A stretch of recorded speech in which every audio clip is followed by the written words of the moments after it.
Coming live from Fort Lauderdale, Florida, USA is our guest tonight. Welcome to this very special edition of the KJ Masterclass Live, the show which ensures that you profit from your time spent here with experts, either through their industry insights, information, or simply learning from them.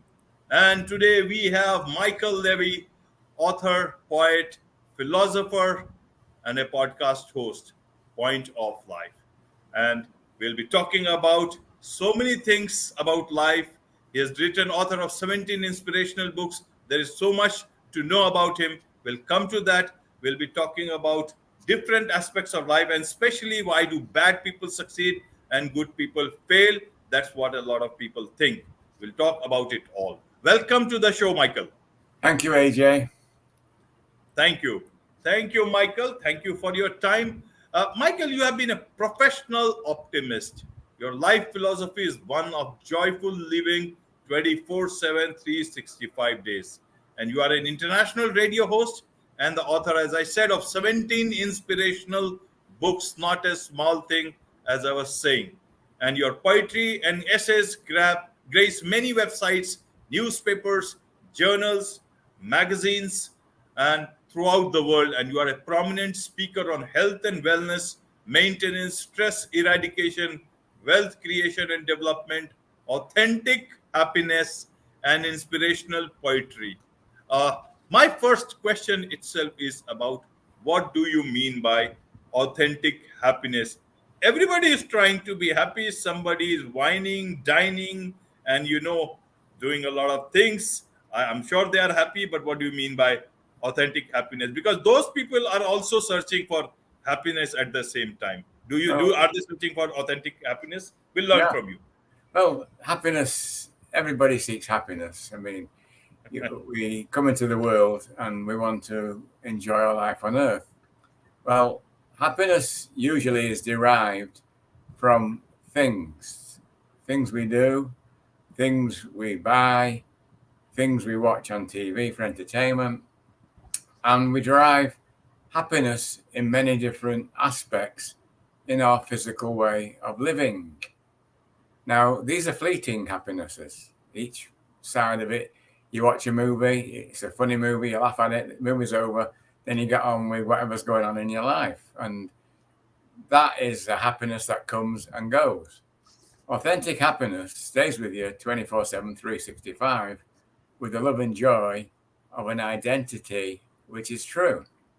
So that type of happiness, we don't have to seek. We inherit it at birth. Once we understand that happiness is innate, it's within us, it's filtering through every cell in our body, it's going through the bloodstream, it's everywhere. It can't be denied because it's authentic, it's real. It's real while we're living.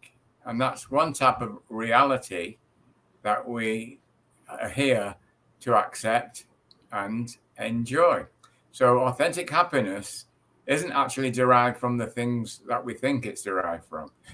That type of happiness, like I said, is fleeting, comes and it goes. Money, people thrive and try and strive for money all their life. Well, that's okay if that's what you want to do with your life. And if you're getting happiness from it, then that's okay too. But that's not authentic happiness.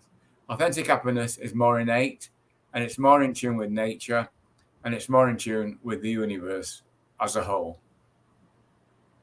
Right, Michael. Authentic happiness, fleeting happiness. And a lot of people are running behind fleeting happiness. Why is it so? Most people, so many people across the globe are running behind momentary things, whereas actually they might be looking for authentic happiness. So, fleeting happiness, you already talked about. How does one achieve authentic happiness? Does success lead to authentic happiness? And then what is success? Is it money? Is it something else? And is it that if you don't achieve the parameters of success that you have set for yourself, or the society has set for a lot of people or for everybody else, then how does it work that you don't succeed there, but you are still happy? You are authentically happy. I'm asking so many questions at the same time so that you can answer it at your own pace. Absolutely. Well, like we said, fleeting happiness comes from the things that we crave, basically. So if we crave money and the success that money brings us, and that's one form of success, but it's not the true definition of success either. Success means living joyfully, living in good health throughout your life, and having enough money to sustain yourself in comfort. That's on the physical side of looking at this authentic happiness. The side that we see mainly that people are striving for are striving it through their identity of who they deem themselves to be. Now, this identity that we're all kind of conditioned with builds from being a baby, it builds from going to school, it builds from our education and knowledge. And then we have a career, and all the time we're building on this concept of an idea of who we think we are. But that idea actually flounders so many times in the life and is filled with anxiety, worry, and lots of negativities that will take away fleeting happiness. That's why it's fleeting. So, Right. but authentic happiness is derived from love and joy. Now, love and joy isn't happiness, but happiness is one of the tail ends of it that we live physically. What we get within the love and joy is an authentic identity. That identity is eternal and infinite. It can't be destroyed because it's energy and it has intelligence. Once we understand that we are within the realms of that intelligent energy and we can accept it as our true identity, then we can go back to the role plays that we play each day in our lives with this conditioning that we all have. We all have an ego. We all have an ego that has an intellect. So it's the intellect and the ego where people are seeking all this happiness. But the ego and the intellect will never find authentic happiness because it can't be described intellectually. And all the intellect knows is intellect. But then, if it starts to seek wisdom and truth, then once it understands that, then it can start to become a server. And then it serves a purpose. It serves wisdom, it serves truth, and it serves its own intelligence. Then we can live on earth as human beings together without any strife, without any worry, and most of all, without any division. We all see ourselves as one in our own unique way. So we're all different in our own unique way, but the same. Unique, different, and the same at the same time. Our uniqueness and our difference is the role plays we're playing.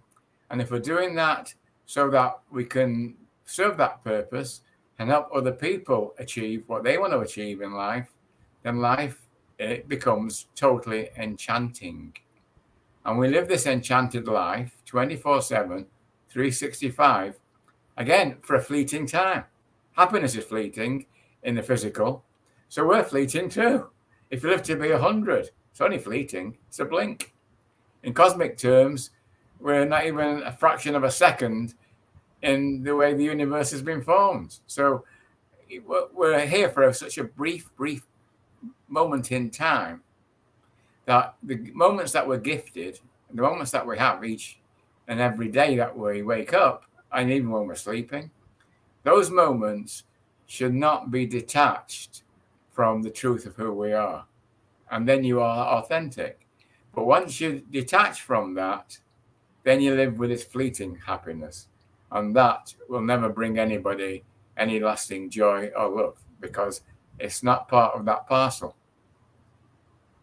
Right, Michael. So, if as per you, and I also agree to that, that the universe, we are just a fleeting moment in time. Our creation is just a fleeting moment in time. And so, is it something wrong when people want to make the best of it? They say you live only once. Youngsters have a word for it called YOLO. You live only once. Earlier, also, many people used to believe it, but yes, life was moving still at a pace that you wanted to savor the moments that went by. Now, But there's absolutely nothing wrong with that. No, absolutely. That is the whole point of what we're talking about. It's the point of life. That because it's so fleeting, because those moments, we should make the very, very best of it. But you can't do that if you're only doing it through the ego eyes of how it's living and its intellect. It's impossible. It's totally impossible. And that's why people come under stress. Now, stress is going to take any form of happiness away. Now, people try and meditate. They use meditation as a way of relieving stress. And meditation is good for relaxation, but it'll never rid stress. What it'll do, it'll manage the stress. But if a person goes into a meditative state for half an hour and they go into a state of Zen nothingness, who is waiting for them when they come out of that Zen state? Why? It's the person that was stressed up before who needed to go in that Zen state. And eventually that stress overwhelms them again. So you're to and fro going into meditation when you should be living in meditation 24/7, 365. That's not something you need to go into. It's what you're living every moment that you're on earth. Because meditation is just clearing your mind and being right, able to receive and accept the creativity of who and what you are. And when you detach from the stress monger within us and understand it, then you can absolutely eradicate stress throughout your life. No one needs to suffer stress. We bring it on ourselves. So, yeah, the role plays that we're doing, we should make the best of every moment in life. Absolutely. There's nothing wrong with it. Is there anything wrong with being a billionaire? Absolutely nothing wrong with it. If that's what the person wants to do, provided every moment that he's doing that is living in a state of love and joy. But if he's not doing that and he's just craving money for greed purposes, then it's a pointless life. There is no point to it whatsoever. They can have all the mega yachts, the mega homes, everything that people try and crave for, but those are only fleeting happinesses. And once they get one thing, they're only back onto another thing. They forget about what they just got. They go back onto something else. So where's the permanence in that? There's no permanence in it. But when you're permanent, as you're living your life here in a permanent state of being, then your doing takes on incredible ideas, incredible creativity. I wasn't always talking like this. When I was back in Manchester, England, I was a businessman. I formed my own businesses. Started at 19 and I built up into a large corporation. And I've always done well in the stock market. But when I came to America, I wanted to find out why. Why me? How did I get here? And what's the purpose? What am I doing? But all the time I was doing it, I was living what I'm saying. I've never been detached from that love and joy. I was born that same way. I just needed to find it. So for me, I won't say it was easy, but it was a research. I researched myself for 6 years, looked up to the heavens, then asked questions about myself and continued to ask questions. Nothing that I'm saying has come from any other book. I don't read books. I've written 17, but it's all authentic from me, from the universe that's fed me. So it's not coming from other people. Now, I might quote other people within the books to use it as a reference, but the ideas that come through from me is no different than the ideas that came through all the great thinkers of the past. We've all been on the same path. It's fed for everybody. Nobody needs to say, I can't get into that. We're all born with the genius within us. And that genius will take us through our lives in a total state of joy. Now, how do we know if we're being fed nonsense by the ego? How do we know we're not kidding ourselves? Well, it's simple. Results will always speak for themselves. Whatever results we're getting in our life, Are we keeping healthy and we're not taking any medications as we age? Are we youthfully aging? Because everybody ages. Are we enjoying the moments as we should? Or are we being distracted by negative ideas and emotions, all which are illusionary, none are real, because they're only attached to our ego and our intellect? Certainly can't attach to our intelligence, because it certainly isn't intelligence to worry. No intelligent being worries. Only people who've got an intellect will worry because they've got the education and have learnt how to worry. But other animals, trees don't worry. The ocean doesn't worry. So why should we human beings worry? Right, Michael, right. So you talked about intellect. But you see, a lot many people who are educated, high IQ, EQ, we don't know. Society brands them at intelligent, achievers, and they know that there is a authentic life available, authentic happiness available, and still they all veer towards fleeting happiness. You go to a shop, why would you buy something fake? You would go for the real.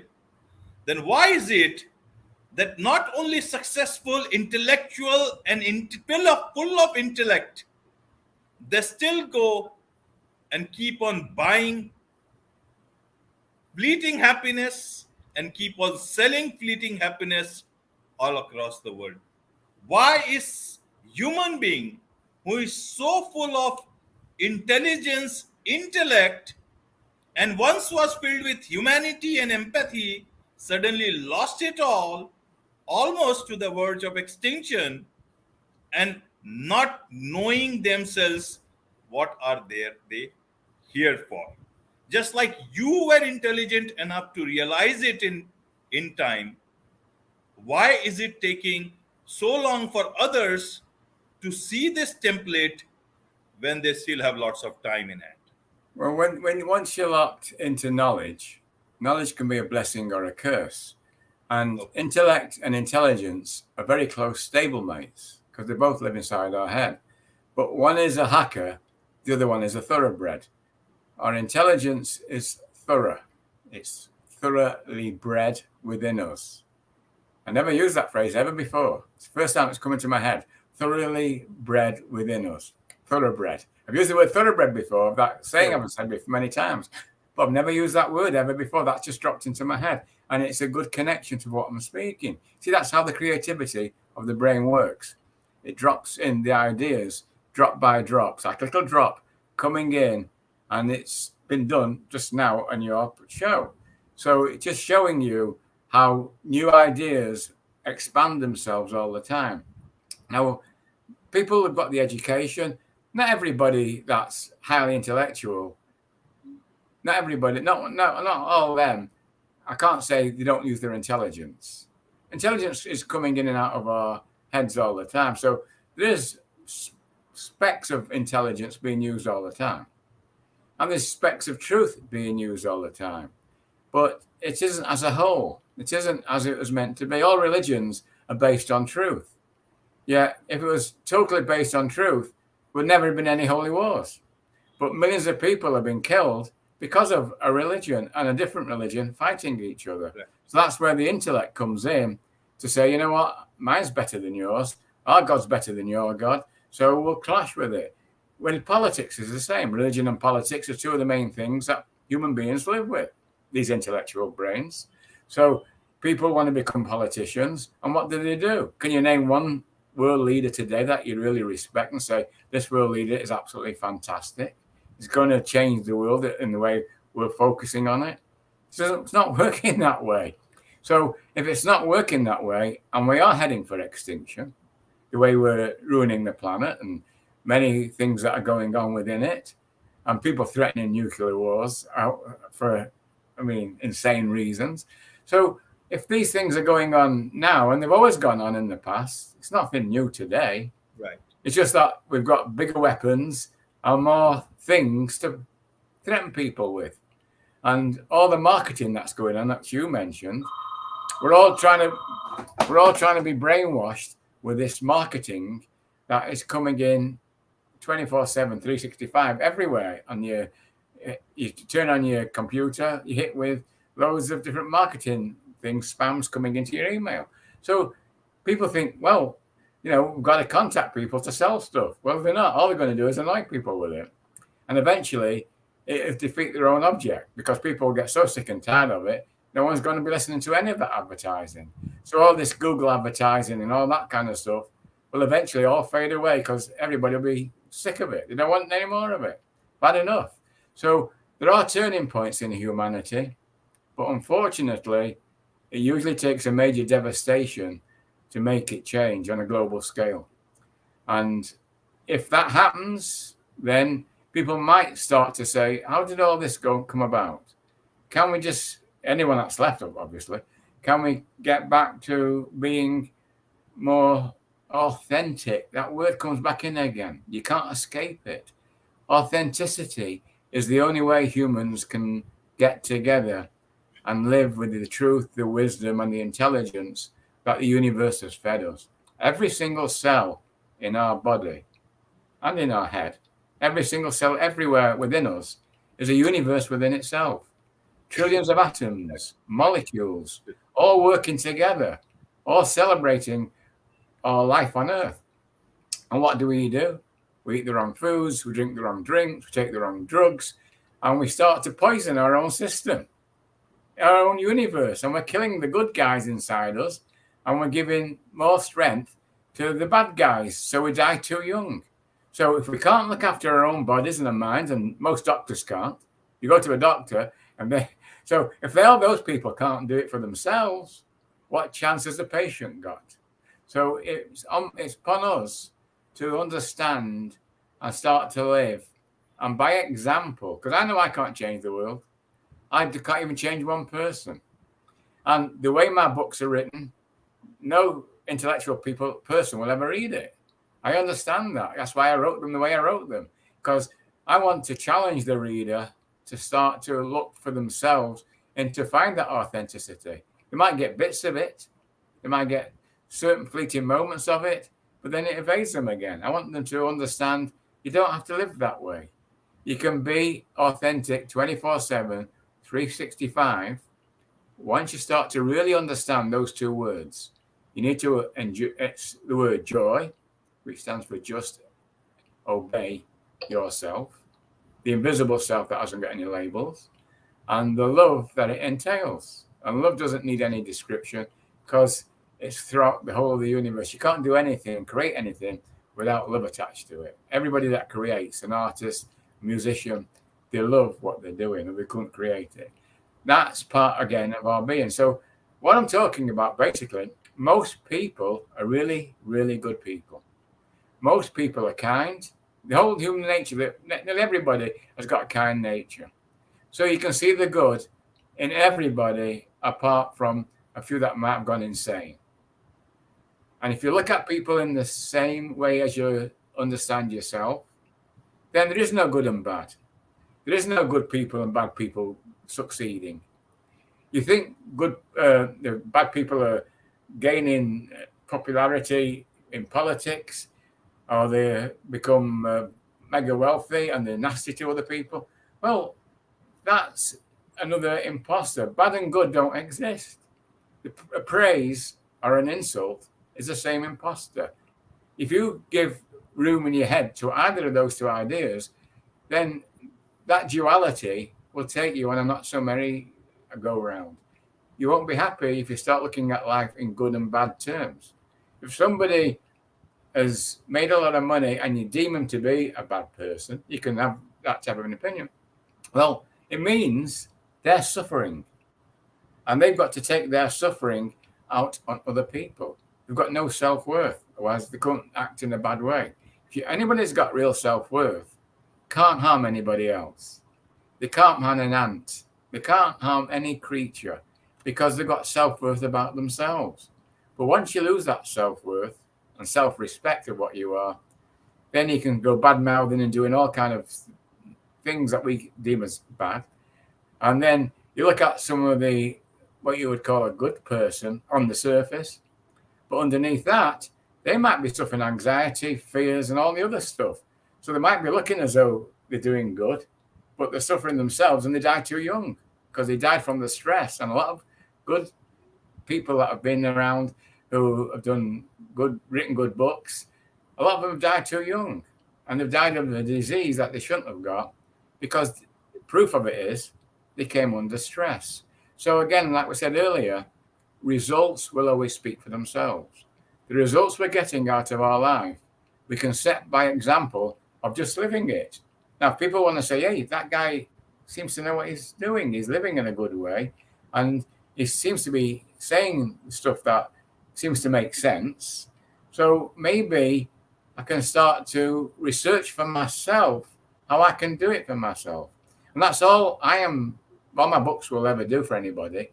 It'll help them to research for themselves. I won't tell anybody what to do in any of my books. It'll open a door.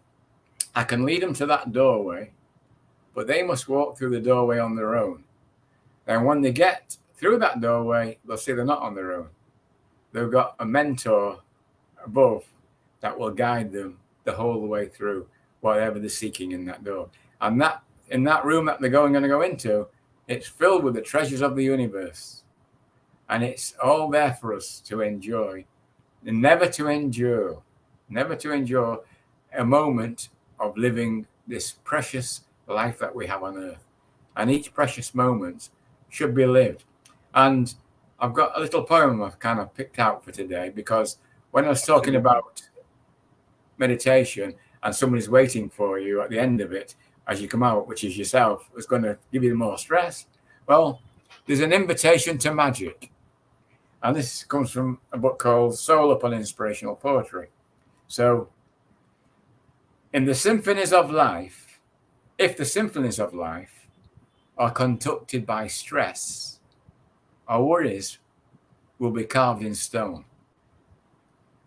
Sour notes will perform at a derelict address.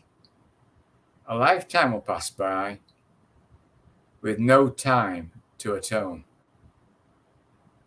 If we only live with our singular truth, senses dim in forlorn, desolate logic. Veracity tells lies in misspent youth. Absence of the celestial transmitted magic. An invitation is sent for a magical ball. The soul accepts, travels to the magnificent hall. Let feasts begin. Enter the wizard's magical bouquet, spiritual dance, rhythms of the mystical minuet. Joy waltzes out of the blue, captivated by a luminous sight. Sparkling ideas alight, minds accommodate, gardens of delight. So once our soul enters the body, and once we become alive on earth, then we're invited to this magical ball. And the magical ball is earth. Earth is a magical ball, and we're living on this magical ball on earth. And we don't need desolate logic coming from our intellect to take us away into the pit of worry and into the imprisonment and enslavement of a mind that is conditioned. We don't need to live that way. We have a choice, and the choice is given to us at birth. And if we have wise parents, they will lead us along the right path. And if not, then we have to find it at some point in our lives. Right, Michael. Right. The poem was wonderful. You have put things very, very well. Now, help us understand one thing. We are born, as you said, the soul enters our body. So there is the soul. Then there is that mind. There is the subconscious. And all three are there to guide us. But why is it that we still move towards things so fleeting and not understanding ourselves that you got only one life is right, but how to live that life in the right manner is something, those thoughts, when they come to your mind, must be honored. So why is it that for some people these thoughts just come as fleetingly as our life is, and for some people it comes with that wisdom, with that knowledge, to understand what actually authentic happiness is. So my question is that, are we slave to our thoughts, or do we choose our thoughts, or our thoughts choose us? How does it work in the backdrop of existence of subconscious, mind, and soul? Very good. Very good. Do we choose our thoughts or the thoughts choose us? Yes. Well, first of all, the word mind has a kind of a double meaning to it. We use mind to describe the brain. Well, the actual truth within the mind is universal. It isn't local.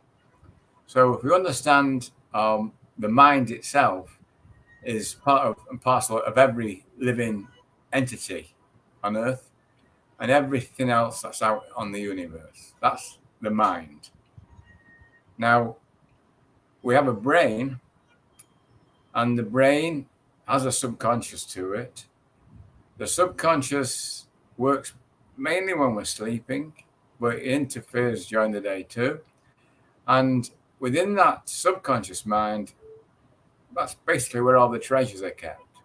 And also the memories. Now, memories might not be very treasurable. Some people might have some very bad disasters in their life. There's been a hurricane hitting Florida on the other side of the coast, and a lot of people have lost their home. So events happen in life. Devastations happen everywhere. And they were going to continue to be like that. But the fact is, are you going to succumb to those devastations, and are they going to make you miserable? Which means the devastations run over you. Or if somebody is insulting you and there's a bully, are you going to let the bully your brain? Or are you going to stand up to it and say, you know what? I'm here on Earth to enjoy this entity, no matter what anybody does to me, or no matter what events are going to happen, or no matter what is going to be going on around me. It can't possibly interfere with that love and joy, because it's basically bubble wrapped. It's bubble wrapped by a creator evolver that understands the root. We're nothing. We're grains of sand. But this intelligent entity with energy that we've given, this big eye in the sky, the big intelligence, feeds us little ones, the little intelligence that we hold.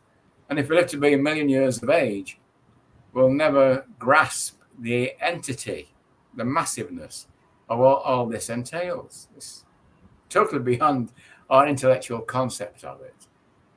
But the fact within ourselves that we can have a slight understanding of it, and the slight understanding that we have, we can pass a little bit of that information on to other people so they can gain that connection. Because we're connected now. You're in India, I'm in America, but we're connected through magnetic wave bands. Absolutely. The magnetic wave bands are in the universe. They've always been in the universe. Humans didn't invent magnetic wave bands. Right. We discovered them. So if that communication that we've got now can be extended to that universal mind, to our local mind, and into our brain, then as we start to develop those creative ideas, then there's no room in there for the devastations to enter. They're there, we can see them, we can sense them with our 5 senses, but the 6th sense overcomes them. And like I said earlier, I've said it 3 times now, results will always speak for themselves. So are we choosing our thoughts, or are our thoughts choosing us? Well, what results are we getting? Where are we getting our thoughts from? Are the thoughts coming from the books that we've read, from our education, and from other people's ideas, which some of them could be good? Are they coming from other people who want to wind us up, make us angry, and we fall for their tricks? So, are we in control when we're angry? Are we in control when we're fearful? Are we in control when we're jealous? No, we've lost control then. There's no control over that. Because if I ask a room of people, do you choose your thoughts? And a lot of people say, yes, we actually my thoughts. I say, who worries? Do any of you worry? Oh, yes, we all worry. Well, if you're all worrying, why are you choosing worry? Why not choose joy? Because joy is what you are. Just obey yourself. So the proof is, if you're now living with creative thoughts, living with joyful ideas, and you see through the mist of devastation that surrounds you, whatever it's going to be, and everybody will face that in their life. So, yeah, if you're on a cruise ship and you're sailing along, who can't be happy when you're doing that? It's simple, right? But when the devastations come, can you still really enjoy those moments in the same way? And the answer is yes. In the non-physical sense of what we are as beings, not doings, then as the being, you can enjoy it. You can enjoy everything that's going on. The devastations will take care of themselves, and you'll deal with those devastations in a more authentic manner because you're doing it from an authentic source. So if you've got a relative and they're dying in a hospital bed, and you go in with all the worry and anxiety on your face, well, they can see it, and you're going to make them worse. Do you really want them to feel worse? But if you go in a joyful state of mind, which is true and authentic within yourself, filled with that authentic happiness on the outside of it, then that lifts their spirit. And you know what? That can make them back to health. It can help them recover. It can help them recover faster from the ailments that they've got. But people give up too soon. Don't give up on your life until you breathe your last breath. Whatever you're doing, there's always the chance that you can atone from that derelict address that you've enslaved your brain in and find that universal mind that is eternal, that will bring you back your body into the joyful state it needs to be in so it can repair the damage that's inside it. So those cells within us will respond to joy. They'll respond to authentic happiness, but they won't respond to fake happiness. They won't respond to things and stuff like that because people get too excited when they get things, and that gives you a different type of stress. So people think good if you're getting a lot of stuff.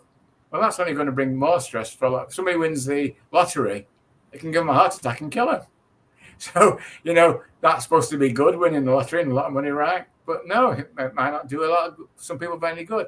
And a lot of people that do win it, it might put them on a more decadent way of eating, a different decadent lifestyle, and it could shorten their life by 5 or 10 years. If they hadn't won that money, well, they wouldn't have indulged decadently. Doesn't mean to say you can't have tastes of anything in life. The first taste, though, is the banquet. Whatever we taste in life, if your main diet and food-wise is a healthier diet, and most people know what healthier diets are today, I don't have to go into that. So, but occasionally you can go off it a little bit, here, there, occasionally, for a taste. But as long as you get back to the authenticity of knowing what your body requires, rather than being a slave to what your taste buds require. Again, another form of slavery that we put ourselves under because we think we're choosing our thoughts. Taste buds have already been programmed to accept certain tastes, high sugar, high salt, high fats. So they've already been accustomed to that, and that's what they're craving. But once you step back from that and re-educate your taste buds, then, hallelujah, you start to live, again, more healthily within yourself. So these are the way you can do it physically. But the physical side of doing it is only 5% of the equation. I mean, you've spoke to a lot of people, a lot of experts, a lot of people that come along. But you know yourself how many of those people are authentic within themselves and are being totally genuine to the lifestyle that they're living. And if you're not living it 24/7, 365, then you're not choosing your thoughts. That's your result. That's how you get the understanding of it. If you're not in that love and joy state, 24/7, 365, then whatever's come along, whatever imposters come into your head, take you away from it, a worry or an anxiety, then it's knocked you back solely into your physical state of being, not your non-physical state of being. And then you're now in the doing state of doing what you need to do from the physical, rather than doing it from the metaphysical state of what we are. And then you can do your doing. So what actions you take, the doing, what action you take, if it comes from the metaphysical part of our mind, which is universal, then we end up with fantastic results. It cannot go wrong with this. This is not been planned by me. It's been planned by a master architect of the whole of the universe. Right. And why should we not listen to that? Why ignore it because we want to evict ourselves from paradise like Adam and Eve did? What did? They bit from the tree of knowledge. And once you've got that knowledge in your head, it's a good analogy. Whether it's true or not is another matter. But once you bite into knowledge, you think you're bigger than God, then you'll suffer the consequences for that. Right, Michael. So the master architect planned it all. And if I understand correctly, you believe this. Do you? No, I don't believe it. And not one little bit. The word belief has got 3 little letters in the middle, LIE. I don't believe in any belief. No belief. I believe and I believe, and I believe, and I believe, and I can say that all day long, but there's a truth. Now, is it true that this master architect did it all? I haven't got the faintest idea. Or was it an incident? Many people say it's an incident, it's an accident, and it's no plan. And that is why we got only one life. Let's live it to the fullest. And as I said, everybody decides or defines life in their own manner. Nobody knows exactly if there is a particular way that life has been defined. What exactly life is. That is why this whole term called purpose. Life purpose has come in. Here's the answer to that. You're walking along a path in life. We all walk along a path in life, right? Now, people say, is life destined? This master architect, right? Was it all planned? And the answer is yes, it's all planned for us if you take the right path. So as you're walking along the path, there's signposts everywhere. If you're astute with your intelligence to see the signs and the opportunities that are opening up for you, then you're following the architect's plan. But if you're going down your own route, which has got no ending to it and it hasn't been planned, and you want to try and plan it for yourself, then you're going to stumble, and it's all by chance, like you said. Then it is by chance. So yes, there's atheists who live by that, and for them it's by chance. Well, that's the way they want to live their life, and I know lots of atheists, a lot of people follow me who are atheists. That's fine. If they're getting the results that they want out of that by chance, but if you use the word by chance, if you use the word religion, if you use the word God or soul, it's all the same. It's all the same intelligence that feeds it. You can't get away from that intelligence. So it's feeding it all the time. Now, if you want to go hungry and you don't want to participate and partake of that intelligence and you want to starve yourself of it, then you'll get the results from that. So whatever results you're getting, it'll tell you whether you're following the master's plan. And there is a master plan out there. Of that, I have no doubt. It depends which path you're going to go on, whether you're going to follow that path or not. And it's dividing up all the time. It's completely dividing up and dividing up and dividing up every moment we're on Earth. So another branch is coming here, another branch is coming there, and it's sprouting here, it's sprouting there. So it can become very, very complex if you delve too deeply into it. That's why I've only written 17 books, not 1,700 books, because I could easily write 1,700 books. But you can only take a person so far along a certain way of thinking before they'll go through that door and find the pathways for themselves. But if you're not getting the results, then you're not following the master script and you're not being fed the correct thoughts that you need to be indulging in so they can expand your vocabulary of thought. And once you expand your vocabulary of thought, then you're bringing new ideas out all the time here on Earth. So you're bringing new expressions out for other people to understand. And that's part of our creativity. And that's how we know they are. So there's millions of people out there doing that at this moment in time. And they're all got this universal mindset and they're doing it. But can they do it 24/7, 365? Well, it's not for me to answer that. It's for them to answer it. And when you ask me, do I believe in the master architect? Well, like I said, belief doesn't come into my life. It's not part of who I am. The entity that hasn't got any labels attached to it doesn't have any beliefs. Can't have any beliefs because it doesn't need them. It knows what it is. It's pure intelligence. It's pure truth. It's pure wisdom.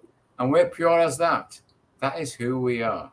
We're in lockstep with that. And nothing can affect it. Fire can't burn it. Water can't drown it. It has a life of its own, and it's an eternal life, and it hasn't got any thoughts attached to it. That's the whole part of it. It's a pure meditative state of being, and it's in this love and joy state, and you can never get out of it. You'll always be in it while you're living on earth. You might not accept it, you might not recognize it, but you'll always be in it.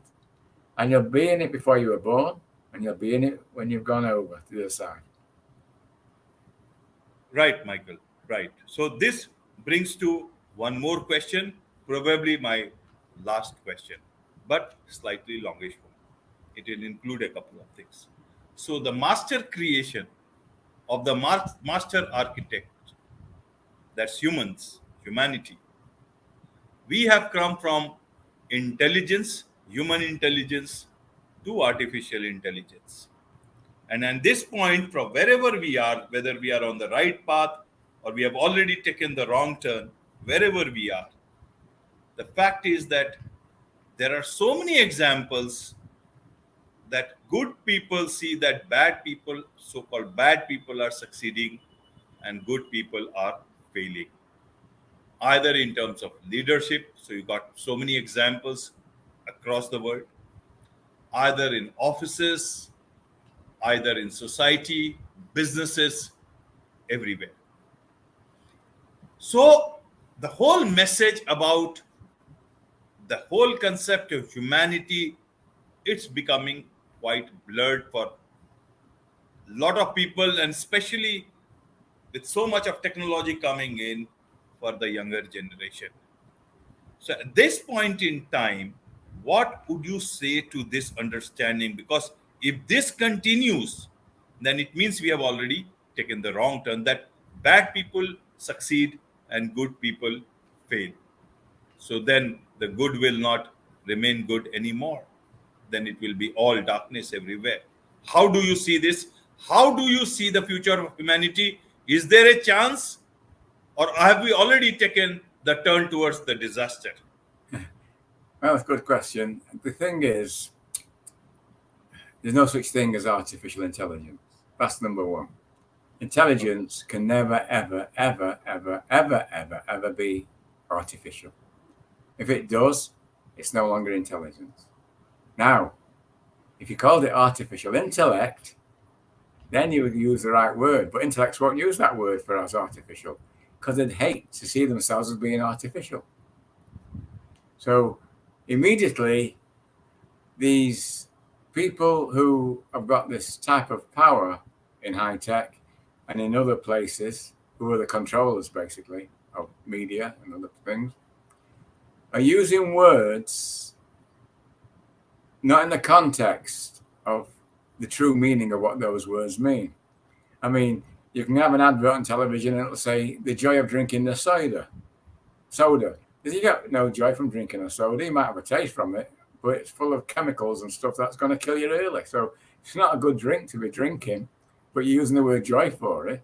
So they distorted the words.